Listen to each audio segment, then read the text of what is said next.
Grace and peace to you from our Lord Jesus Christ, and welcome to worship with Second Presbyterian Church in Indianapolis. You made it. You made the choice to be here on a long weekend to place worship at the center.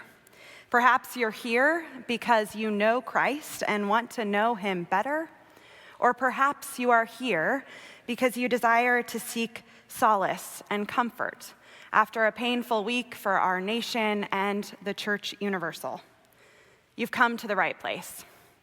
Here we will ground ourselves again in the gospel, lift up our prayers, be comforted and encouraged for faithful living in these times.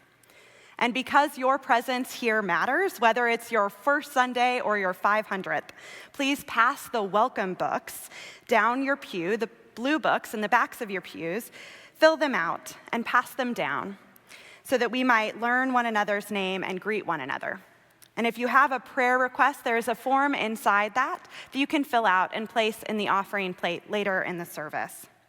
Second is a congregation where the welcome is wide. So I invite you to flip over your bulletins or pull up a digital bulletin online if you're joining us there to see all that we have going on. Next week, our Middlers, a fellowship group for those in the middle of life, will meet on Tuesday. Young adults, those in their 20s and 30s, will have brunch next Sunday, September 7th, following worship.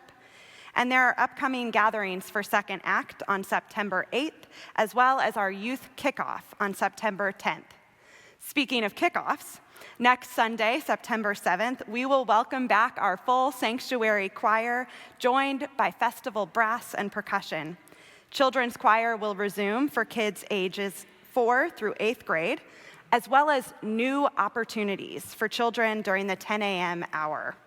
Sunday school at 9 a.m. will be back in session for our children and our youth.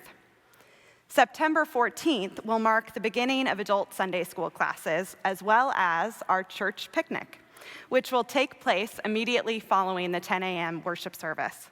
We hope you'll join us for a fried chicken lunch, an ice cream truck, games and music, and time with your church community. You can purchase tickets online or outside the sanctuary following the service today. And if you want to help make that picnic happen, you can sign up to volunteer at secondchurch.org/picnic. And speaking of opportunities to serve, nominations for ruling elders and deacons will be accepted through September 25th. Elders and deacons are the leaders of our congregation who bring the mission of Second to life. The nomination form can be found in the back of the sanctuary in our literature racks or online at secondchurch.org/nominate. If you do fill out a paper form, you can submit it to one of the pastors or the ushers.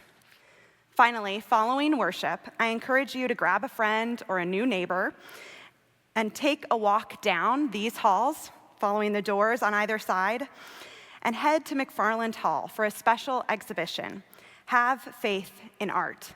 It is happening there in McFarland Hall and will be up until October 3rd. This exhibit fosters dialogue and understanding among individuals from different faith traditions through the gift of art. It will spark meaningful reflection, conversation, and prayer. We hope you will visit. As you can see, there are many ways to serve and to seek the Lord. But there is one Lord who we gather now, our hearts to worship.